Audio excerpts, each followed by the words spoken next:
दोस्तों नमस्कार, कैसे हैं सभी लोग। देखिए ये मैं क्लास लाइव नहीं ले रहा हूँ, वैसे रिकॉर्डेड करके ही यह क्लास आपको मैं दे रहा हूँ, ठीक है ना। तो आपको पता ही है कि रेगुलर जो है हमारी क्लास चल रही है और कल भी आपको पता ही था कि मैं सोच रहा था कि यार हम एक बोर्ड पे क्वेश्चंस लगा देंगे तो हमारा जो टाइम है थोड़ा सा बचेगा, लेकिन इस पे थोड़ा काम चल रहा है और इसमें बड़ी थोड़ी सी प्रॉब्लम चल रही है, तो जल्दी हम इसको सोल्व करेंगे। बाकी रीजनिंग की जो क्लास है वो थोड़ी सी ऊपर नीचे टाइमिंग में चल रही है, थोड़ी सी प्रॉब्लम चल रही है उनके। तो रेगुलर क्लास चल रही है, बस थोड़ा टाइमिंग का ऊपर नीचे हो रहा है, तो आप इसको एक बार जाके चैनल पे विजिट कर लिया करो कि भाई क्लास चल रही है या नहीं चल रही। दूसरी चीज, अगर आप सब्सक्राइब करके रखते हैं तो ऑलरेडी नोटिफिकेशन आपको मिल जाता है, ठीक है ना। देखिए दोस्तों, हमने मैथ में कंप्लीट ये बैच हमारा चल रहा है प्रॉपर एसएससी लेवल का, और इसके अंदर अब तक हमने नंबर सिस्टम कवर कर चुका है, कैलकुलेशन कवर कर चुके हैं, डेसिमल कवर कर चुके हैं, और आज हमारी लास्ट क्लास है एलसीएम और एचसीएफ की।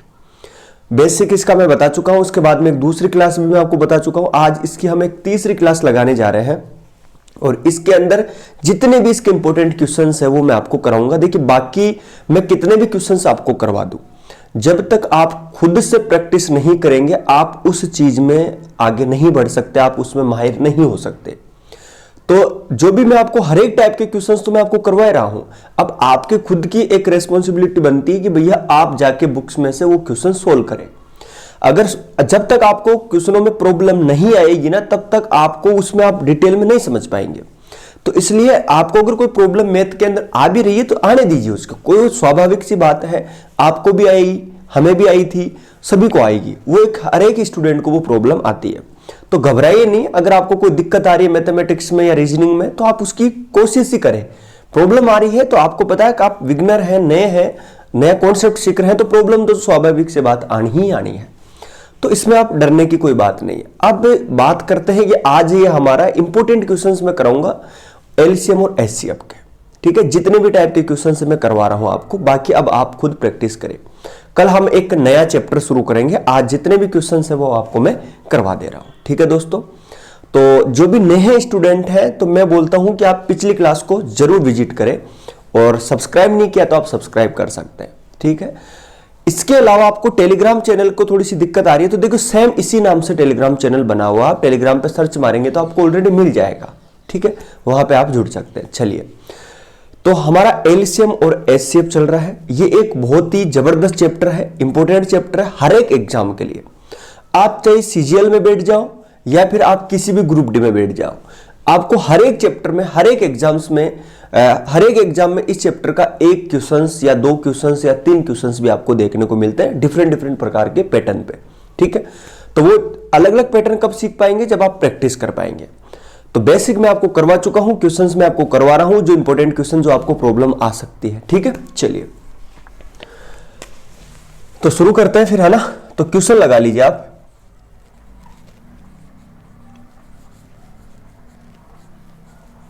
बेसिक ऑलरेडी मैं इसका बता चुका हूं, तो आज का पहला क्वेश्चन लिख लीजिए आप दोस्तों। देखिए आप क्वेश्चन लिखिए सबसे पहले। यह से बोल रहा है कि पत्रों के एक ढेर को, पत्रों के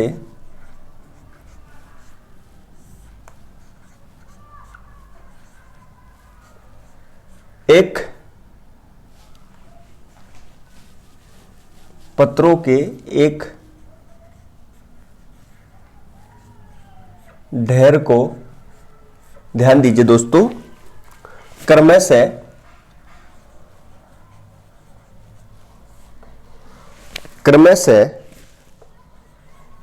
32, 40, 72 के ढेर बनाने पर,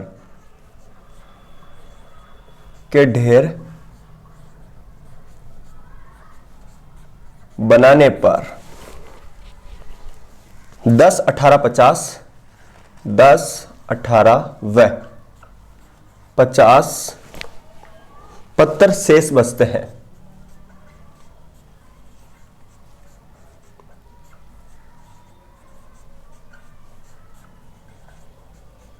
ठीक है जी दोस्तों, इस ढेर में कम से कम कितने पत्थर हैं? इस ढेर में कम से कम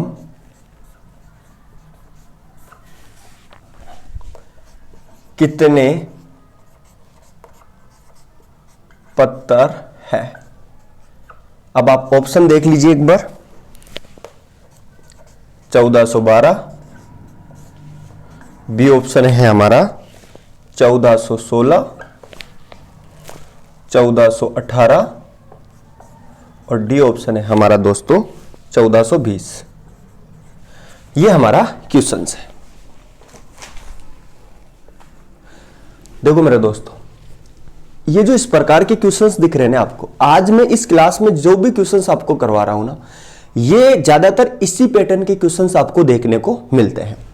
कभी पत्थरों के ढेर से क्वेश्चन पूछेगा, कभी जो घंटियों वाले क्वेश्चंस है वो पूछेगा, कभी जो धावक होते हैं वो ट्रैक पे घूमते हैं, वो एक साथ चालू होते हैं और इतने अंतराल पे दौड़ते हैं तो वो वापस कब मिलेंगे, उस टाइप के क्वेश्चंस हो गए। ठीक है, जो टाइलों की संख्या होती है, वो जो भी डिफरेंट प्रकार के क्वेश्चंस बनते हैं, जो लैंग्वेज बेस पे क्वेश्चंस बनते हैं, वो सारे आज मैं इस क्लास में आपको कराने वाला हूं। और आप उम्मीद मानिए कि ये क्वेश्चंस करने के बाद में जब आप बुक से प्रैक्टिस करेंगे तो आप पाएंगे कि सेम क्वेश्चंस, थोड़ी सी लैंग्वेज ही चेंज हो रही है, क्वेश्चंस वही है। ठीक है, अब आपको ध्यान रखना है कि जब भी इस प्रकार के जो क्वेश्चंस मिले, आज मैं जो क्वेश्चंस आपको करवा रहा हूं, ध्यान दीजिए, जब भी आपको इस प्रकार के क्वेश्चन मिले कि पत्थरों के एक ढेर को क्रम से 32, 40, 72 के ढेर बनाने पर 10, 18 और 50 पत्थर शेष बच जाते हैं, इसका मतलब आप समझ पा रहे हैं क्या कहना चाह रहा है। ये बोल रहा है कि पत्थरों का एक कोई ढेर है, 32, 40, 72 के ढेर बनाने पर अगर हम कोई पत्थरों का इस तरह से ढेर बनाए, ठीक है, तो उस केस में 10, 18 और 50 पत्थर हमारे क्या बच जाते हैं, शेष बनते हैं। अगर हम 32 का ढेर लगाए तो 10 पत्थर हमारे शेष बचेंगे, 40 का ढेर लगाए उस केस में हमारा 18 पत्थर शेष बचेंगे, और 72 का ढेर हम लगाए तो उस केस के अंदर हमारे 50 पत्थर है वो शेष बच जाते हैं। क्लियर है? तो ये बोल रहा है कि इस ढेर में कम से कम कितने पत्थर हैं, यानी कम से कम पत्थर कितने, ज्यादा से ज्यादा नहीं पूछा, कम से कम पत्थर तो कितनी है ये बताना है।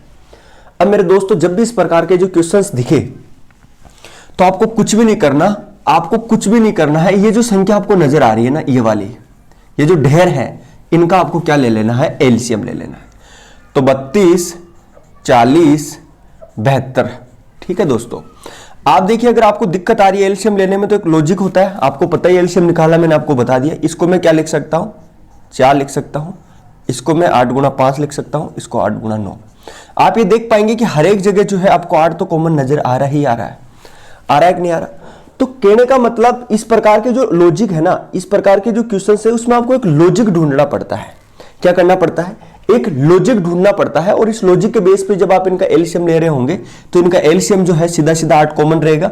उसके बाद में बाकी संख्याओं को देखेंगे तो 1440 के समथिंग इसका एलसीएम नजर आ रहा है। अब देखिए, आप बोलोगे सर आपने इतना तुरंत कैसे कर दिया, तो इसके लिए आपको प्रैक्टिस चाहिए। मैंने इनको तोड़ा और मैंने देखा कि हर एक जगह 8 तो, मतलब इसके अंदर 8 तो मौजूद ही है। तो ये मैंने एक लॉजिक के बेस पे क्वेश्चनों को सोल्व किया है। ठीक है दोस्तों, तो दूसरी चीज ये है कि हमें क्या करना पड़ेगा, इस प्रकार के जितने भी जो क्वेश्चंस हैं उनका हमें क्या लेना पड़ेगा, एलसीएम। और जब हमने इनका एलसीएम लिया तो हमारे पास एलसीएम नजर कितना आया, 1440। अब आपको कुछ भी नहीं करना, आप ये देखेंगे कि यार जब आप 32 का ढेर लगाते हैं, जब आप 32 का ढेर लगाते हैं तो उस केस में आप ये देख पाएंगे कि इनका अंतर कितना रह रहा है, तो आप बोलोगे सर 22 का अंतर रह रहा है।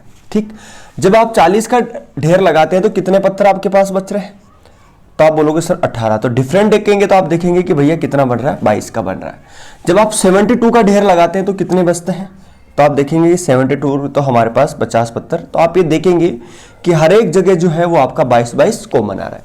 आपको कुछ भी नहीं करना, ये जो 22 है ये इस 1440 में से आपको घटा देना है।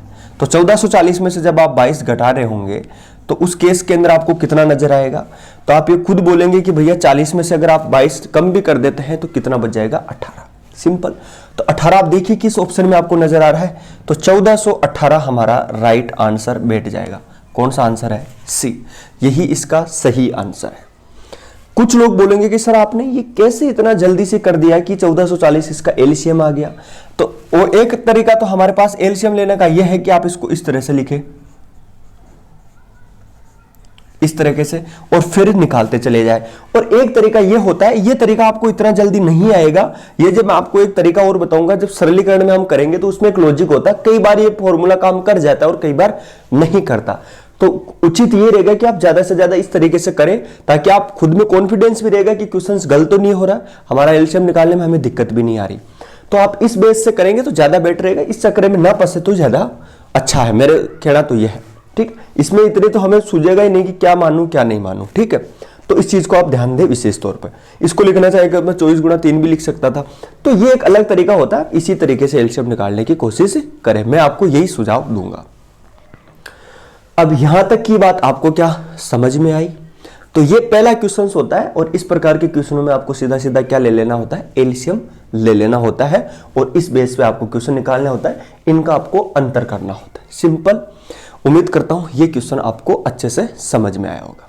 अब हम नेक्स्ट क्वेश्चन की तरफ बढ़ते हैं।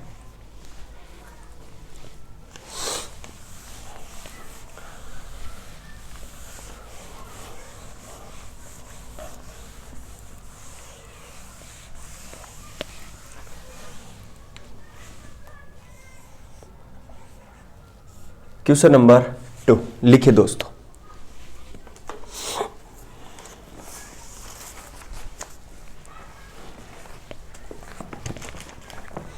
देखिए अगला क्वेश्चन वेरी इंपॉर्टेंट।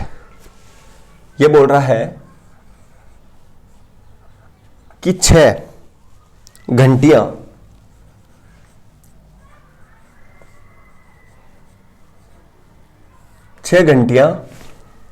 एक साथ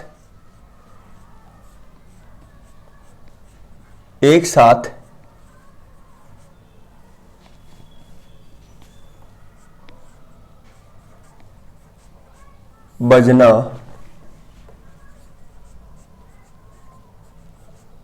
आरंभ करती है। ध्यान दीजिए, यदि ये घंटियां क्रमश से, यदि ये घंटियां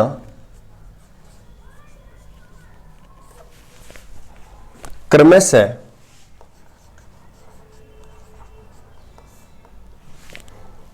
2 4 6 8 10, 2 4 6 8 10 12 सेकंड के अंतराल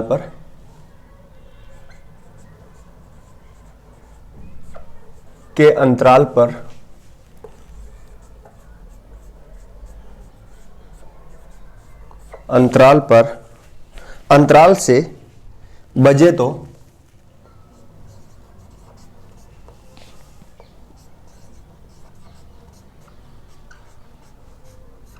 बजे तो 30 मिनट में कितनी बारी इकट्ठी बजेगी? तो 30 मिनट में कितनी बार एक साथ बजेगी?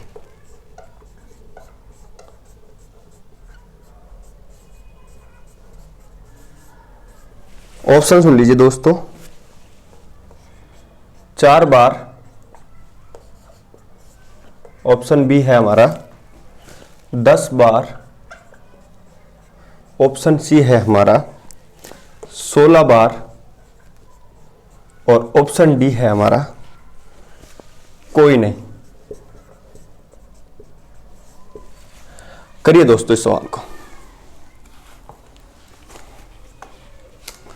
मैं इनका डालता हूं, आप इसको सोल्व करिए। देखते हैं कौन सोल्व करता है इसको सबसे पहले।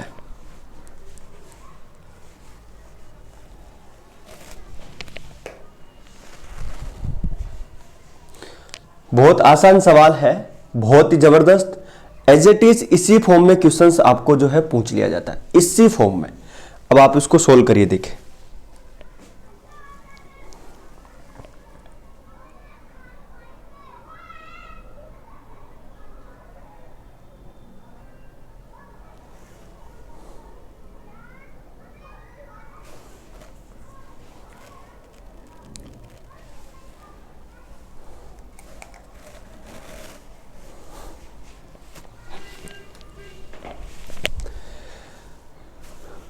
देखिए मेरे दोस्तों, मैं भले ही आपको क्वेश्चंस की संख्या कम करवा रहा हूं, बट जितने भी क्वेश्चंस करवा रहा हूं हर एक टाइप के क्वेश्चनों को मैं यहां पे लेता हूं। देखिए अगर मैं आपको चाहूं तो यहां पे 100 क्वेश्चंस करवा दूं, 50 क्वेश्चंस करवा दूं, लेकिन उन क्वेश्चनों का फायदा ही क्या है? उन क्वेश्चनों का फायदा क्या है कि जब हम इतने सारे क्वेश्चन लगा ले और फिर भी हमारे कॉन्सेप्ट क्लियर नहीं हो और हम किसी टाइप को कवर ही नहीं कर पा रहे, इसलिए मैं कम क्वेश्चंस करवाता हूं और हर एक टाइप को कवर कराता हूं। अब बाकी जिम्मेदारी आपकी बनती है कि उस टाइप के जितने भी क्वेश्चन हैं वो ऑलरेडी हो चुके हैं, अब प्रैक्टिस की बारी आती है जो आपको करना होता है। ठीक है, तो ये देखिए थोड़ा सा अलग पैटर्न का क्वेश्चन है, और ये जो घंटियों वाले क्वेश्चन है, रनिंग वाले क्वेश्चन है, दौड़ वाला क्वेश्चन, अभी यहां थोड़ी देर के लिए दौड़ का क्वेश्चन भी हम लेंगे। ठीक है, तो देखिए क्वेश्चन क्या बोल रहा है। क्वेश्चन ये बोल रहा है कि 6 घंटियां एक साथ बजना आरंभ करती है। कोई 6 घंटियां हैं, एक साथ बजना वो शुरू करती है।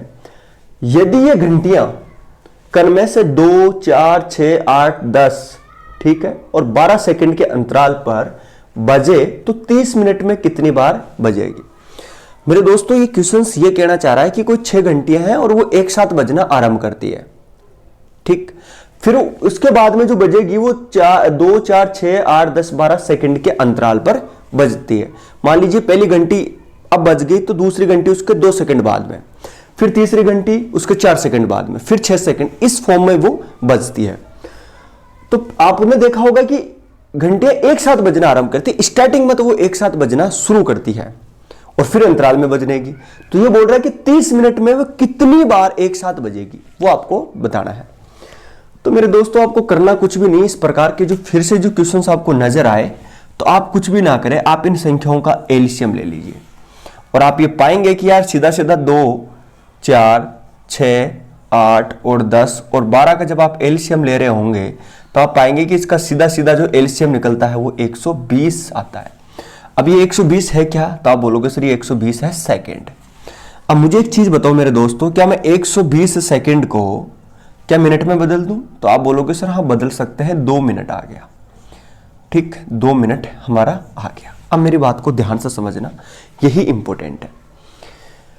ये 2 मिनट आया है, ये से बोल रहा है कि अगर जब आप इनका एलसीएम ले रहे होंगे तो आप पाएंगे कि वो 2 मिनट जो है के अंतराल पर एक साथ बजना शुरू करती है। यानी जैसे एक बार बजेगी वो घंटियां तो उसके बाद में दूसरी बार वो जो है वो 2 मिनट के अंतराल पे बजेगी, फिर 2 मिनट के अंतराल पे बजेगी, फिर 2 मिनट के अंतराल पे बजेगी। तो हमें तो टोटल 30 मिनट में बजाना है कि 30 मिनट में कितनी बार एक साथ बजेगी। तो देखिए कुछ लोग गलती ये करेंगे कि 30 के अंदर 2 का भाग देंगे और आंसर निकालेंगे 15। जो मैं ये बोलूंगा कि 15 तो किसी ऑप्शन में भी नहीं है और ये 15 हमारा रॉन्ग आंसर है। तो फिर क्या सही आंसर है? देखो मेरे दोस्तों, आप मुझे एक चीज बताइए, मैं आप लोगों से एक बात बोलना चाहता हूं कि यार मान लीजिए कि आपको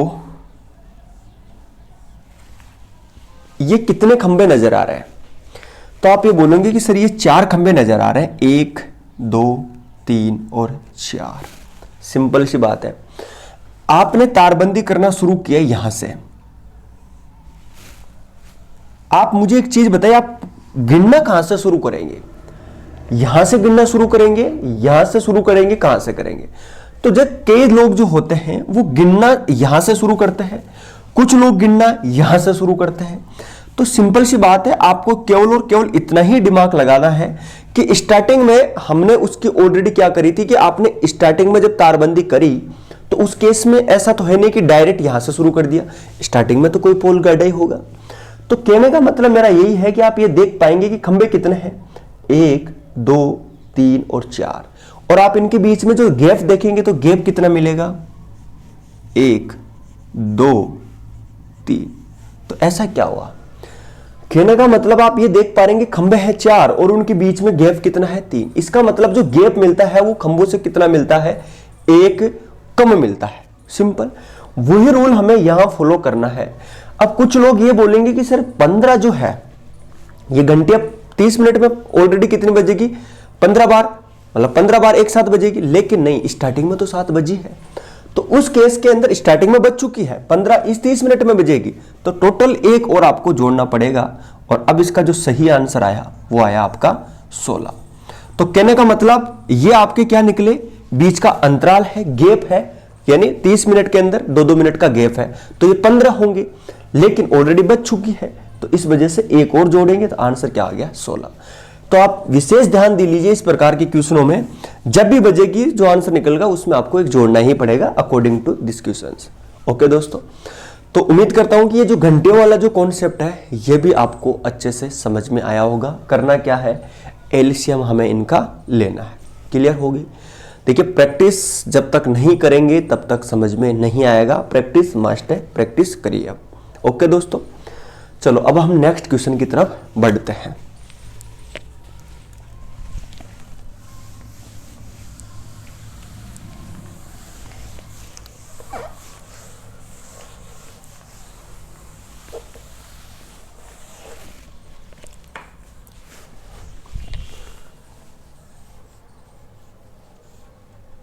तीसरा क्वेश्चन लिखिए।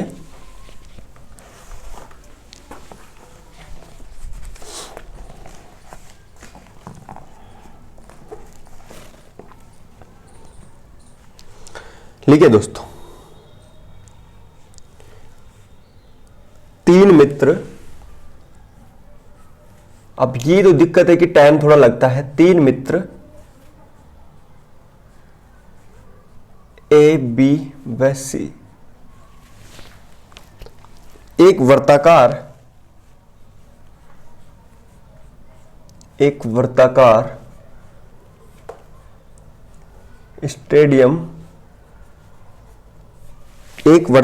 स्टेडियम के चारों ओर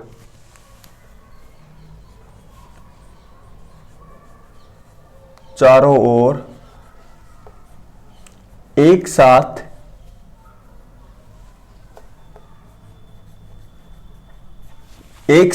एक बिंदु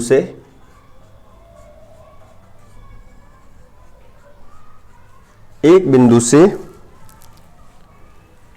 दौड़ना आरंभ करते हैं। चलो राइटिंग समझ लेना, मेरी ऐसी राइटिंग है। दौड़ना आरंभ करते हैं तथा वे एक चक्कर क्रमशः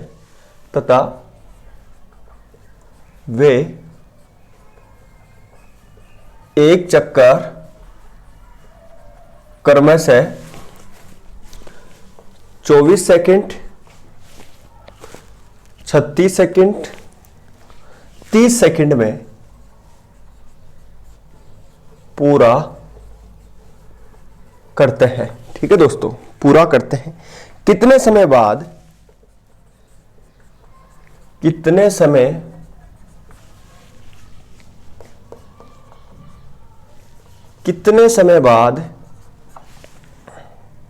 वे प्रारंभिक बिंदु पर पुनः मिलेंगे?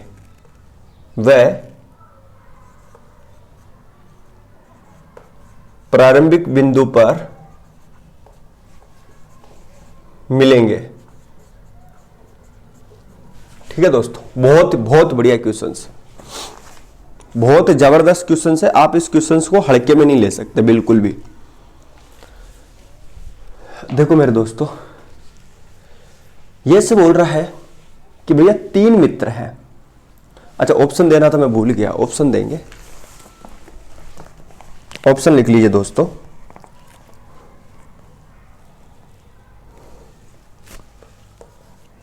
छह मिनट, इसके बाद में 8 मिनट, 12 मिनट, और डी ऑप्शन है आपका 15 मिनट, और एक ई और लगा लीजिए आप 18 मिनट। ठीक है दोस्तों, अब देखिए दोस्तों करना कैसे है। तीन मित्र हैं और ए बी सी एक वर्ताकार स्टेडियम के चारों ओर एक बिंदु से दौड़ना आरंभ करता है। ये क्वेश्चन कहना क्या चाहता है? देखिए मेरे दोस्तों,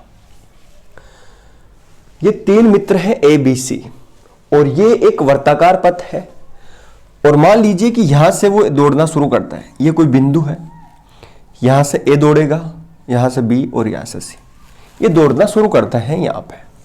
ठीक है, देखिए बोलना ये है कि ये जो ए है ये 24 सेकंड में एक राउंड पूरा करेगा, बी जो है 36 सेकंड में एक राउंड पूरा करेगा, और ये जो सी है ये 30 सेकंड में एक राउंड पूरा करेगा। तो ये बोल रहा है कि ये इस मुख्य जो बिंदु है, इस मुख्य बिंदु ये जहां से दौड़ना करेंगे, यहां पे कितने मिनट बाद में मिलेंगे, ये आपको बताना। बहुत इंपॉर्टेंट सवाल। तो मेरे दोस्तों आपको कुछ भी नहीं करना, इस केस में भी आपको एलसीएम लेना ही पड़ेगा। क्या लेना पड़ेगा? एलसीएम। तो जब आप ये देखेंगे कि यार 24, 36 और 30 का जब आप एलसीएम ले रहे होंगे, तो इसको मैंने लिख दिया 12 गुणा 2, इसको मैंने 3 लिख दिया, और इसको 6 गुणा 5, 12 6 3 32, 12 33, 360। तो इसका जो एलसीएम आ गया दोस्तों वो कितना आ गया? 360। तो कहने का मतलब ये हुआ कि जब आप इनका एलसीएम ले रहे होंगे तो इनका जो एलसीएम निकला हमारा वो 360 निकल गया है। 360 क्या है? सेकंड। देखिए ध्यान दीजिए, अब मैं आप लोगों से एक चीज पूछना चाहता हूं। देख ये तो एक इंपॉर्टेंट चीज है, 360 सेकंड, यानी 360 सेकंड के बाद में वो इस बिंदु पर एक साथ मिलेंगे। तो इसको हम मिनट में बदल देंगे। अब इसको मिनट में बदलेंगे तो किसका भाग लगा दूं? 60 का। 1 0 से 1 0, आंसर कितना आ गया? 6 मिनट। 6 मिनट ही मेरा क्या है? Right answer. तो ये जो अभी तक थोड़ी देर मैंने पहले आपको बताया कि एक तो घंटियों वाला सवाल, एक रनिंग वाला सवाल, ठीक है, अभी थोड़ी देर पहले वो पत्थर का ढेर वाला जो सवाल है, इसमें सभी में हमें क्या लेना होता है? एलसीएम लेना होता है। क्या बात आपको समझ में आ गई यहां तक? मैं उम्मीद करता हूं कि यहां तक बात आपको समझ में आ गई। अब एक डिफरेंट प्रकार का सवाल मैं और लेता हूं, ठीक है, जो एग्जाम में अक्सर पूछा जाता है टाइलों की संख्या ज्ञात करने से रिलेटेड, ठीक। तो वो मैं आपको एक सवाल और ले रहा हूं, ठीक है दोस्तों।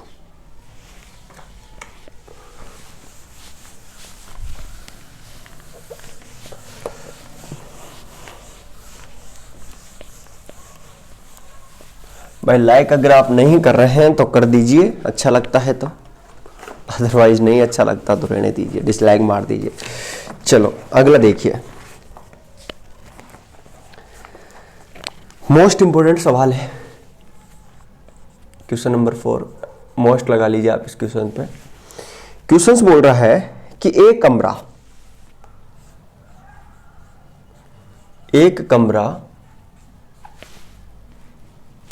15 मीटर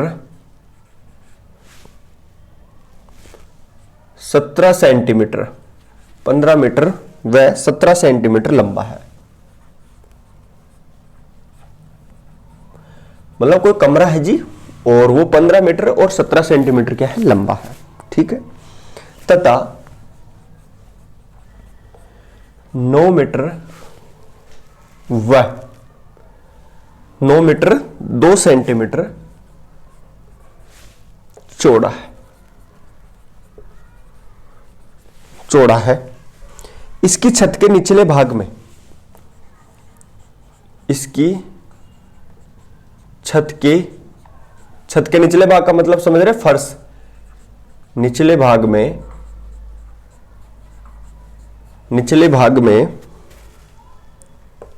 कम से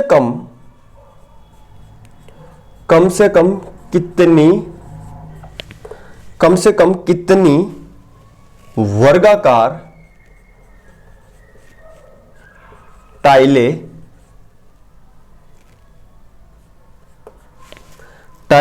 लगेगी।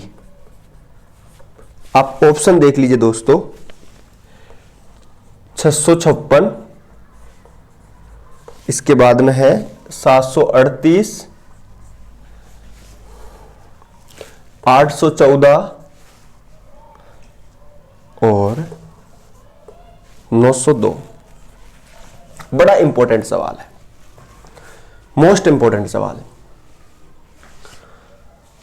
देखो मेरे दोस्तों, ये से बोल रहा है कि ये कोई कमरा है और उस कमरा की जो लंबाई है वो 15 मीटर 17 सेंटीमीटर, तो वो कमरा हमारा लंबा है, और 9 मीटर 2 सेंटीमीटर वो कमरा जो है हमारा चौड़ा है, ऐसे लंबा और फिर चौड़ा। ये बोल रहा है कि इसकी छत के निचले भाग, यानी कुछ कमरा है जिसकी लंबाई ये है और चौड़ाई ये है, और इसमें एक वर्गाकार टाइलें हमें बिछानी है। तो ये बोल रहा है कि इसमें कम से कम कितनी वर्गाकार टाइल आएगी, और वर्गाकार टाइलों का मतलब आप समझ पा रहे हैं, जो वर्ग के रूप में हो, जिसकी लंबाई चौड़ाई जो है वो इक्वल हो, सिंपल।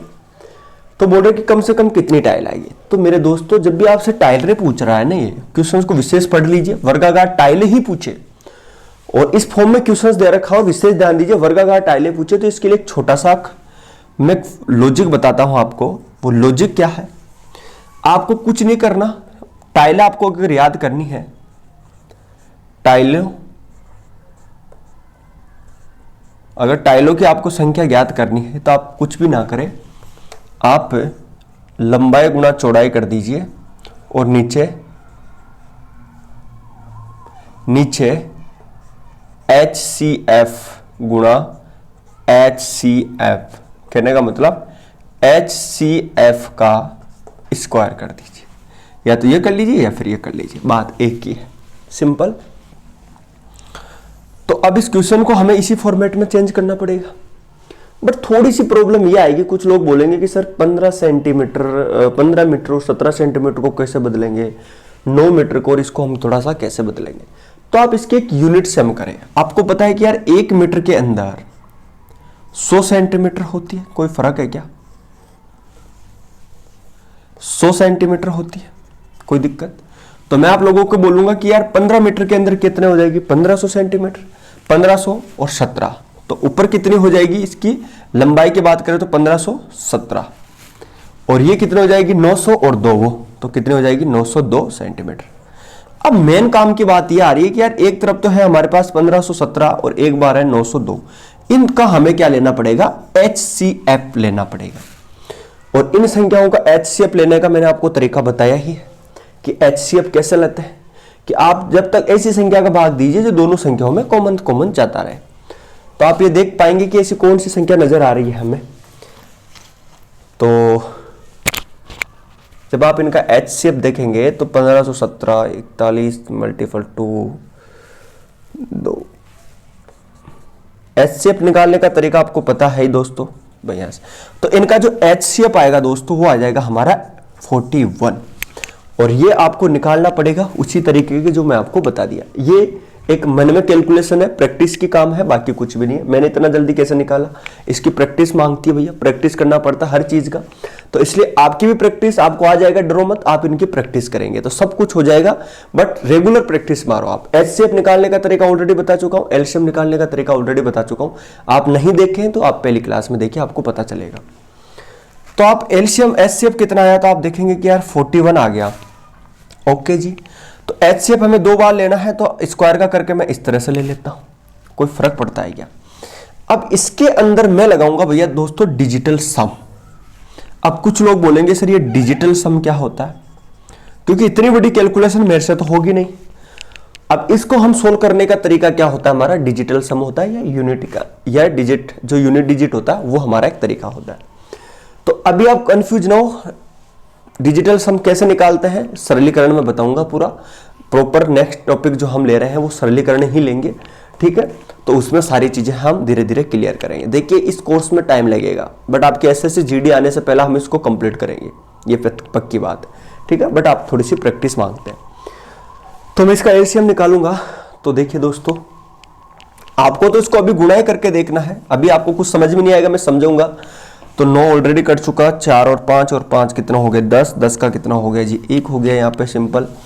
5 और 6 यानी 8, 1 कट गया ऊपर, यानी 1 जो 1 और 1 2, चलो इसमें कितना हो जाएगा? 11, 11 1 7, ये नहीं होगा, ये 9 और 1 2 4, कितना हो जाएगा?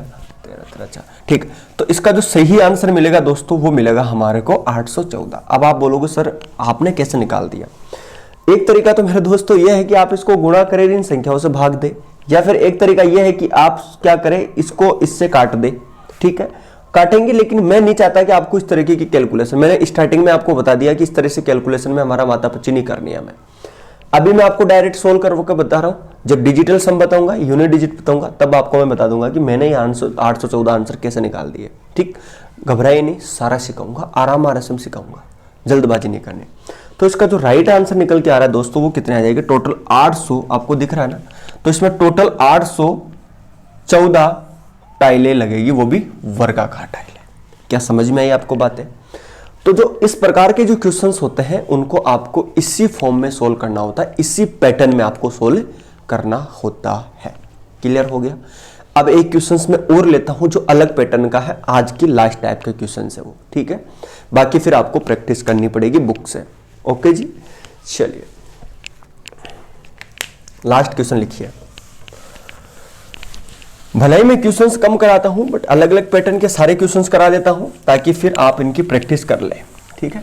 ये जो 5 क्वेश्चन है ये 50 क्वेश्चनों के बराबर है, क्योंकि बुक्स में क्या होता है एक पैटर्न के 10-10 क्वेश्चन होते हैं और 50-100 क्वेश्चन कर देते हैं। ठीक, तो ये 5 क्वेश्चन 50 क्वेश्चनों के बराबर है, आपको प्रैक्टिस ही करनी पड़ेगी। अब देखिए अगला क्वेश्चन लिखिए दोस्तों,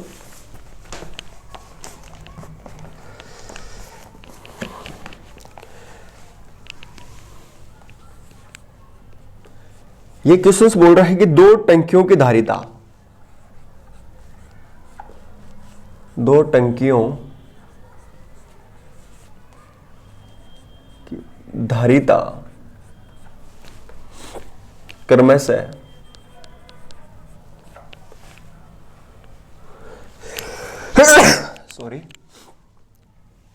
क्रमशः 120 लीटर तथा 56 लीटर है। ठीक है दोस्तों, वह बड़े से बड़े किस माप का डिब्बा होगा, वह बड़ा से बड़ा किस माप का डिब्बा होगा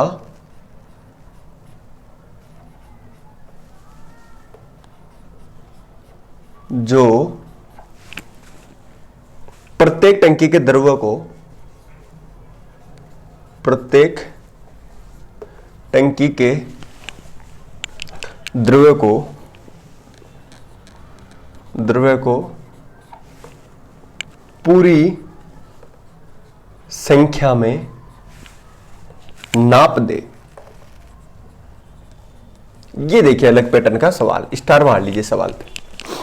ये क्या कहना चाह रहा है, ऐसा बोल रहा है कि दो टंकियों की जो धारिता है वो क्रमशः 120 लीटर है तथा 56 लीटर है।